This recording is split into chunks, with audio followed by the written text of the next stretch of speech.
안녕하십니까. 절벽 타는 황구입니다. 자, 이번 주에 첫 번째 산행을 오늘 갑니다. 점심시간 지나서 출발했는데 오늘은 저 북솔로의 산행지입니다. 지금 기온은 영상 10도를 가리키고 바람은 시속 한 7km 정도로 붑니다. 그러니까 약간 부는 특이죠. 구름은 좀 껴 있는데 그렇다고 뭐 아주 흐린 날 정도는 아닙니다. 내일 원래 오늘 산행이 없었고 내일 산행 갈까 생각하고 있었는데 내일 또 뭐 비가 온다는 그런 예정이 있기 때문에 왕구가 산행을 오늘 하루 땡겼습니다. 오늘은 뭐 고산지대는 아니지만은 한 500m 전후의 산에 중턱의 절벽인데 왕구가 저번 주에 한 가보려고 이렇게 이제 가봅니다. 위성지도상에는 이 바위 쪽에 그 아래 채석장 같은 게 있더라고요. 그러니까 이 바위가 자연적으로 형성된 바위인지 아니면 절벽인지 아니면 채석을 해가지고 화강암을 캐내가지고 그 인공적으로 되는 그 절벽인지는 정확하게 위성지도에서는 정확하게 안 나오는데 가봐야 합니다. 이게 일단 가보고 그 인공적인 절벽일 것 같으면 오늘 산행은 다른 장소로 옮겨야 되고 이게 자연적으로 자연적으로 절벽 같으면 오늘 뭐 그쪽에서 산행을 한번 해보는 걸로 하겠습니다. 날씨가 갑자기 따뜻해지니까 이 저수지 얼음도 많이 녹았습니다. 지금 이런 날은 저수지에 그 빙어낚시나 이런 거 하러 올라가면 큰일 납니다. 계속 갑니다. 자, 이제 출발해서 이 인도 따라서 한참 올라가고 있습니다. 오다 보니까 여기 돌산 하는 게 막 있는데, 야, 채석장은 만들습니다. 밑에 있는 건 채석장 맞는데, 황구가 가야 할 본절벽이 이 능선 하나 넘으면 있거든요. 그게 완전 채석을 해서 나온 바위인지, 아니면 인공절벽인지 자연절벽인지는 능선 넘어봐야 됩니다. 야, 이 잘하면 이 헛걸음 할 수도 있습니다. 자, 오늘 산은 정남 쪽을 바라보고 있는 한 500-600m 정도 되는 산이고, 준비물은 물은 1리터 각각 2병이고요. 식량은 초콘 각각 2개, 비상식량은 초코바 3개입니다. 야, 이럴 줄 알았으면 차 몰고 이 중턱까지 올라올 것 같습니다. 아유, 아유, 채석장일 확률이 많습니다. 윤곽이 나타나기 시작하네요.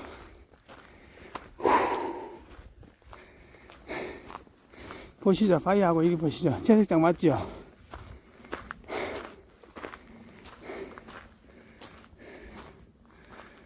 아이, 포크레인도 있고.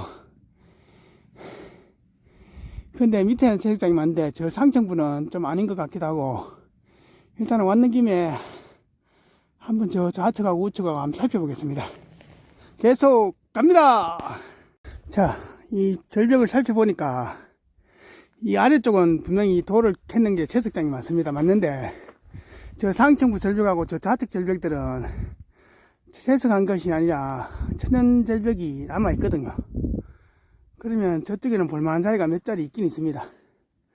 자, 저 좌측으로 해서 올라가 가지고 보고 저 우측으로 해서 넘어가는 걸로 그렇게 하겠습니다. 자, 그래도 또 왔는 김에 살펴봐야 되지 않겠나 싶습니다. 아유, 엄청 덥네요. 계속 갑니다. 자, 이제 좌측으로 넘어오니까 이거 한 10m의 수직절벽이 있습니다. 자, 이거는 채석한 흔적이 없죠. 이 정이나 아니면 드릴로 박은 흔적이 없거든요. 좌측에 이쪽은 천연절벽입니다. 이 아래로 가면서 도화지 삭대가 떨어진 것이 있는지 한번 살펴보면서 또 올라갈 길도 한번 찾아보겠습니다. 지금 저 우측으로 올라와 가지고 절벽 상층부에 올라와 있습니다. 야, 이게 정말로 인공적으로 뭡니까? 채석장만 없었으면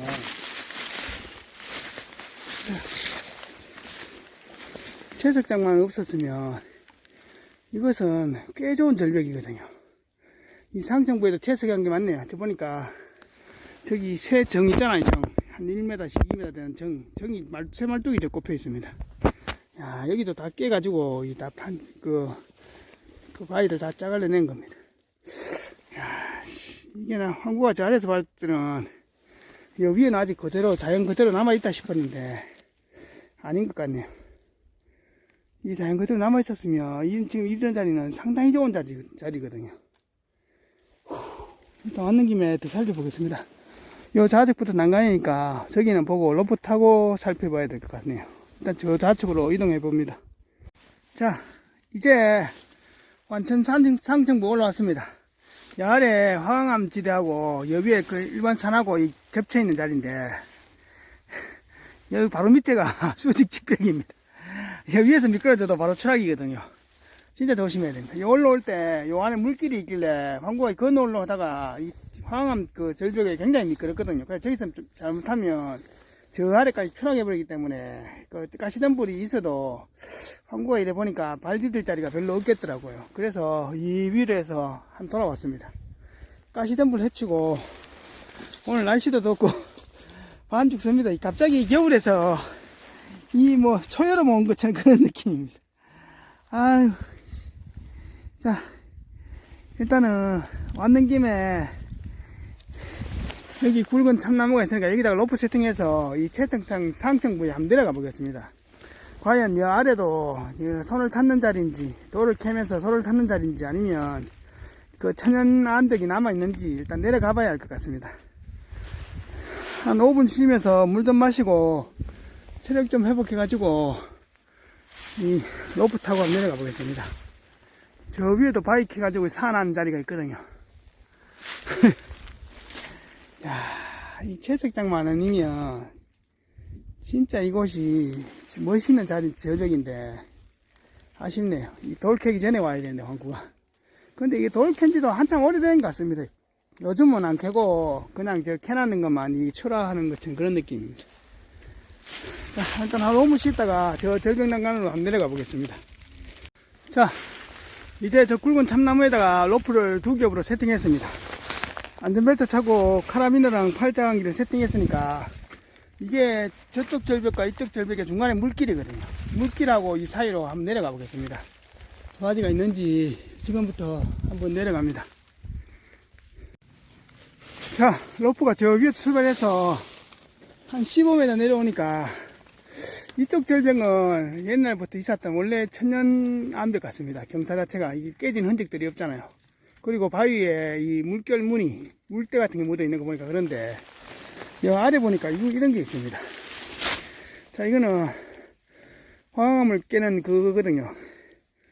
그러니까 몇 메다 한 2, 2m 정도 되는 정인데 새정입니다. 새정. 야, 이건 다 옛날 깼다는 깼는 흔적입니다. 여기도 이 천연 절벽이 아니라 인공 절벽으로 다 깨서 이렇게 만들어진 겁니다. 그러면 물론 도화지가 없는 건 아닌데 이런 거면 거의 손 탔다 봐야 안 되겠습니까? 일단 로프 타고 왔으니까 요 난간까지만, 저 농아주 나무 같은 것도 막 서 있으니까 저 난간까지만 한번 내려가 보겠습니다.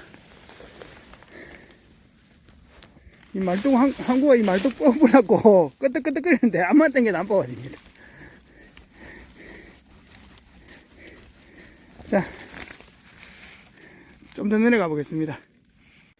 자, 지금 로프가 한 25m, 거의 한 30m 가까이 내려와서 지금 난간에 섰습니다. 야, 소나무 있고 지금 여기 있는 게 농간주 나무잖아요. 중간중간에 손을 안 댄 그런 천연 절벽도 있거든요. 일단 도라지 삭대는 아직 안 보입니다. 여기 절벽꽃이죠.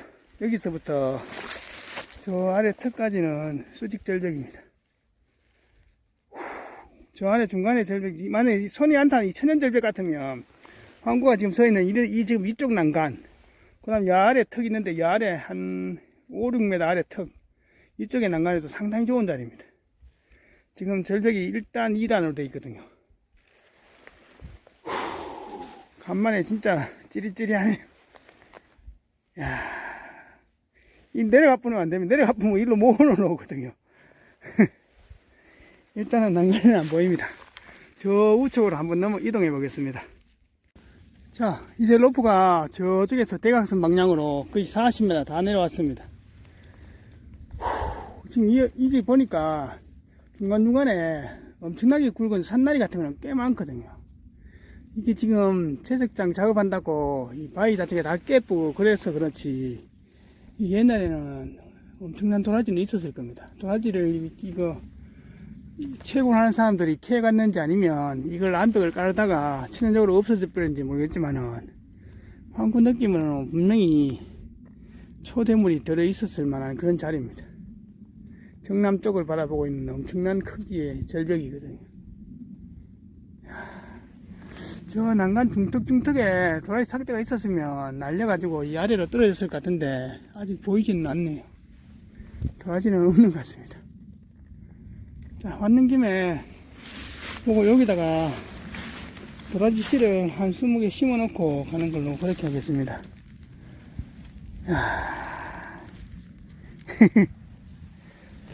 아쉽네요, 보니까. 황구 생각에는 상정부에는 이 손을 안 타는 줄 알았는데, 여기 중간에 호수 있잖아요. 이게 호수가 물을 전하는 호수인지 아니면 동력을 전하는 호수인지 그건 모르겠지만은, 하여튼 여기 호수도 있고 중간중간에 정 같은 거 박아 놓은 그런 게 있습니다. 박혀져 있습니다. 뺏는 것도 있고. 자, 보고 요 난간에다가 도라지 씨를 한 20개 심어 놓고 다시 올라가겠습니다. 아쉽네요. 간만에 느낌은 진짜 초대문 포인트인데 아쉽습니다. 이제 올라와서 로프하고 카라비나하고 안전벨트, 팔자감기 다 정리했습니다. 하도 더워서 위에 오리틀 패딩을 벗었거든요. 이 벗고 이제 이쪽으로 넘어가면서 저 반대편에 또 절벽이 있으니까 그쪽을 한번 살펴보겠습니다. 아쉽네요. 일단 여기서 초콩 하나 먹고 한 5분간만 쉬었다가 이동하겠습니다. 자, 이제 다 내려와 갑니다. 한 커브만 돌면, 한 코너만 돌면 항구차가 있거든요. 그리고 여기 한번 보시죠. 야, 이 폐냉장고하고, 저거는 업소용 냉장고처럼 그런데, 그런 거하고, 이 뭡니까? TV하고, 이런 것은 누가 엿버렸을까요? 야, 이런 것은, 집 앞에 스티커 붙여놓으면 가가고 아니면, 내립장 있잖아요. 그런 데 가가지고 무게 달아가지고 폐기물 다 씻기면 되는데 이 산에다가 누가 이제 버려놨을까요? 여기도 보면 개 잡놈들이 천재입니다.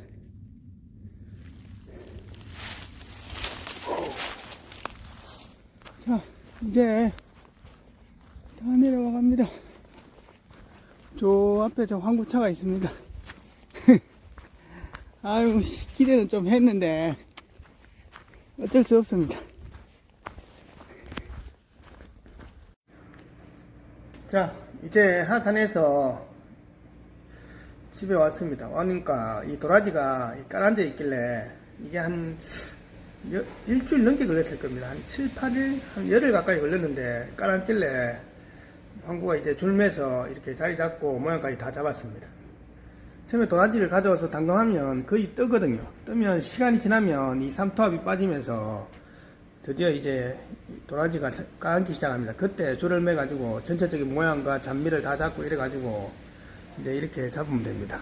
이 병이 용천 125 16리터 대왕보름달 병입니다. 16리터 같으면 우리가 업소에서 먹는 소주 있잖아요. 소주 그 2박스 분량입니다.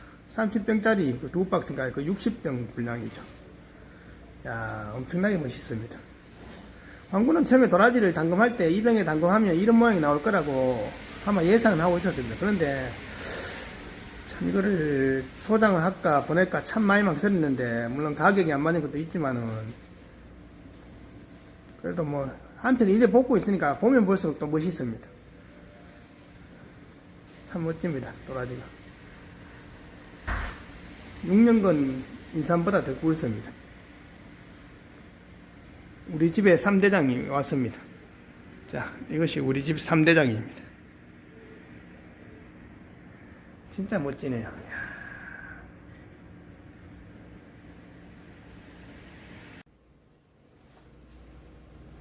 안녕하십니까. 절벽타는 황구입니다.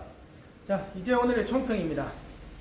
오늘 뭐 산행지가 황구 위성지도 봤을 때 산 절벽 아래쪽에 채석장이 있다는 것은 알았는데, 야, 그 위쪽하고 그 위쪽에 절벽이 있으니까 저것은 뭐 채석을 한 곳인지 아는 곳인지는 모르겠지만은 그래도 일단 가봐야 되잖아요. 그래서 갔습니다. 가니까 역시 예상한 대로 채석장이 맞고, 채석을 멈춘 지는 오래됐습니다. 오래됐는데, 그래가지고 쌍통부에는 아직 본연의 절벽이 좀 남아있지 않겠나 싶은 느낌도 들고, 그래서 왔는 김에 또 다른 산행지로 올라갈 다음 장소로 바꿀 그 시간적 여유도 얼마 없고 이러기 때문에 갔는 김에 그래도 한번 살펴보자 싶어서 올라갔습니다. 올라가니까 역시 예상했던 대로 그 위에서부터 채굴을 다 해가지고 화한 바위를 깨고 이래가지고 도라지 자원이 거의 뭐 없더라고요. 산도 날린 것도 없고, 물론 도라지가 서식 여건은 최고의 조건이고 최고의 대물이 있을 수 있는 그런 조건인데,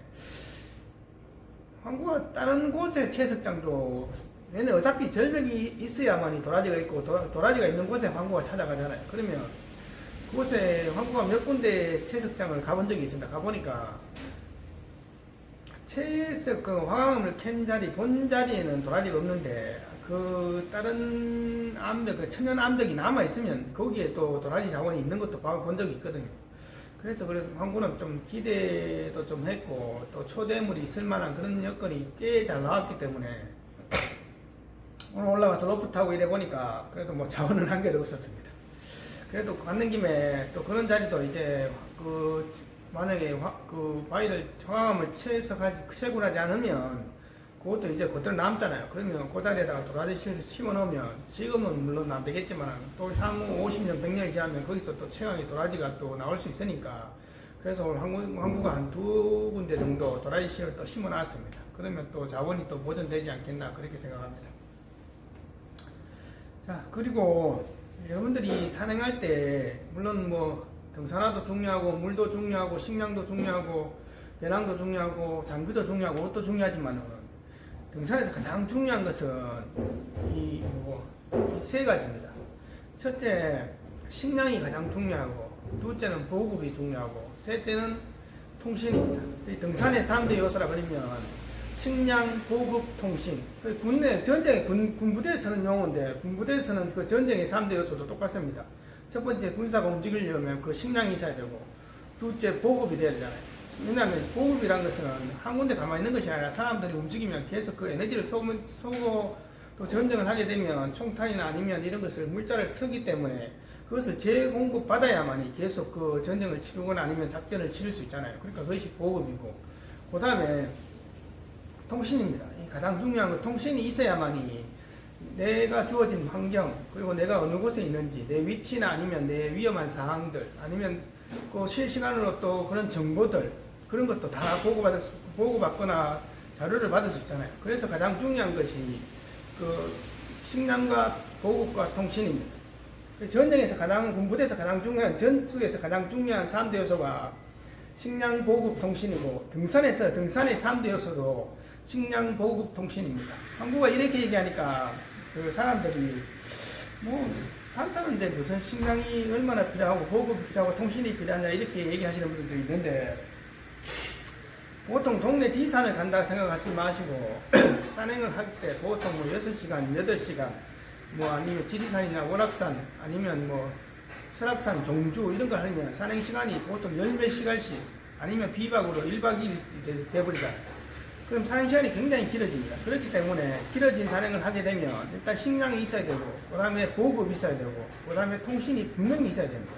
이 세 가지를 준비하지 않고 산행을 하면 분명히 엄청나게 큰 사고로 연결될 수도 있고 큰 일이 날 수도 있거든요. 그러니까 이 산행에서 식량, 보급, 통신은 굉장히 중요합니다. 그래서 식량은 산행하실 때 우리 몸은 가만히 있는 것이 아니라 엄청난 양의 에너지를 소모시키기 때문에, 그러면 이것을 지금 먹어야 되잖아요. 먹지 않고는 물을 섭취하고 식량을 섭취하지 않고는 이 에너지를 낼 수가 없습니다. 그래서 등산에서 가장 중요한 것은 첫째 식량이고, 그 다음에 두 번째는 보급입니다. 그럼 식량을 준비해 가면 되는데 보급은 뭐 필요하냐 생각할 수도 있는데, 자, 보급이 왜 중요하냐면 산행을 할 때 6시간 산행을 할 것 같으면 6시간에 필요한 그런 뭐 빵 2개, 우유 2개 같으면 그것으로 할 수 있겠죠. 그렇지만 그걸 중간에서 먹고 나게 되면 혹시나 사는 시간이 길어지거나 아니면 또 조난이나 아니면 다른 경우가 생길 때에 다음에 몸을 움직이기 위해서 더 필요한 또 에너지 열량이 공급이 돼야 돼요. 그것이 바로 보급입니다. 그래서 보급이라 해서 꼭 산속에서 뭐 내가 뭐 토끼를 잡아먹고 뱀을 잡아먹고 이렇게 음식을 보충시키라는 것이 아니라 열매를 따서 보충시키는 것이 아니라 내가 6시간 산행을 하게 되면 6시간 산행 준비물 외에 또 한 3시간에서 4시간 산행 준비물을 식량을 음식물을 더 챙겨가는 것이 일종의 보급입니다. 그리고 방구가 그 오프닝 멘트 할 때 초콩 각각 2개, 물은 1리터 2병이라 했잖아요. 그게 뭐냐면 초콩은 각각 1개씩만 있어도 됩니다. 근데 1개는 뭐냐면 연유분으로 가는 일종의 보급이죠. 그리고 비상식량으로 초코바 뭐 3개 갖고 왔잖아요. 그것도 일종의 보급입니다. 그리고 물도 보통 한국어 산행할 때 물도 1리터면 충분합니다. 그렇지만 왜 1리터를 더 갖고 왔냐면 그것은 보급이거든요. 비상시에 아니면 뭐 물이나 아니면 식량을 분실했을 때 또 비상식량입니다. 그것이 일종의 보급입니다. 그리고 통신이 왜 중요하냐면 아까도 얘기했지만 통신이라는 것은 내 위치를 다른 사람한테 공개할 수, 내가 다른 사람한테 통신을 시도할 수 있고 할 수도 있지만 또 시시각각 변하는 그런 기상 상황이나 이런 것을 수시로 내가 체크를 할 수 있고 볼 수 있죠. 이 스마트폰 한 개면 모든 것이 다 될 수 있잖아요. 그러니까 그런 자료도 볼 수 있고, 그리고 내 위치를 파악할 수 있고, 또 위성으로 다운받은 위성 지도를 검색하면 내 위치까지 다 나옵니다. 그래서 이 통신이 그만큼 중요하다는 거예요. 통신이라는 것은 산행하실 때 여러분들이 항구는 산행하기 전에 준비물을 물, 식량, 비상식량도 챙기지만은 휴대폰 배터리 잔량도 배터리의 그 용량도 분명히 100% 최하 90% 이상은 무조건 충전시키고 합니다. 산행 시작 전에 휴대폰 배터리가 한 30%밖에 없으면 이것도 굉장히 신경 쓰이거든요. 물하고 뭐 비상식량 뭐 이런 건 다 되는데 휴대폰 배터리가 얼마 없다는 것은 이것도 상당히 그 불안한 그런 상황이에요. 그래서 여러분들이 장시간 산행할 때는 휴대폰 그 유유 배터리가 있으면 배터리를 갖고 가시고 아니면 충전팩 있으면 충전팩도 분명히 하나씩 보조 배터리 같은 걸 갖고 다니시는 게 분명히 필수입니다. 그래야만이 산행에서 무슨 일이 생겼을 때 내 위치를 남한테 가르칠 수 있고 비상 응급시에 내 위치를 구조를 할 수 있고 구조 신호를 보낼 수 있고 외부와 통신 연결을 할 수 있는 것이 바로 이 통신입니다. 그래서 통신도 굉장히 중요합니다. 그래서 뭐 유튜브나 이런 거 보면 뭐 산행이나 종주나 이런 거 하시는 분들이 뭐 물이나 식량, 뭐 등산화 자랑, 옷 자랑, 뭐 이렇게 이런 거 설명은 많이 하는데 식량이나 보급 그리고 통신에서 얘기하는 사람은 거의 없더라고요. 그러니까 그것이 굉장히 중요합니다. 그래서 여러분들이 그 장시간 산행할 때는 분명히 식량도 갖고 와야 되고 그리고 여벌의 식량, 보급할 수 있는 그런 식량이나 물도 반드시 챙겨야 되고 그리고 휴대폰 배터리도 이 통신이라는 것도 굉장히 중요하거든요. 이 통신도 꼭 휴대폰 배터리가 그 한 100% 정도 아니면 모자라면 보조 배터리나 아니면 충전할 수 있는 충전팩도 분명히 갖고 가셔야 됩니다. 그래야만이 또 이렇게 산행을 하는데 뭐 어려움이 없습니다. 그래서 여러분들이 산행하실 때 반드시 식량, 보급, 통신 이것이 잊지 말고 이것을 반드시 많이 준비해가지는 않지만은 여유분을 챙겨 가셔야만이 산행에서 또 그 어떤 불미스러운 일이 생겼을 때 또 이렇게 또 이렇게 할 수 있습니다. 여러분들이 또 구독해 주시고 댓글 달아주시니까 황구도 영상 제작에 힘이 됩니다. 또 오늘 또 비가 오니까 또 산행은 또 다음으로 또 한번 이뤄지겠습니다. 감사합니다.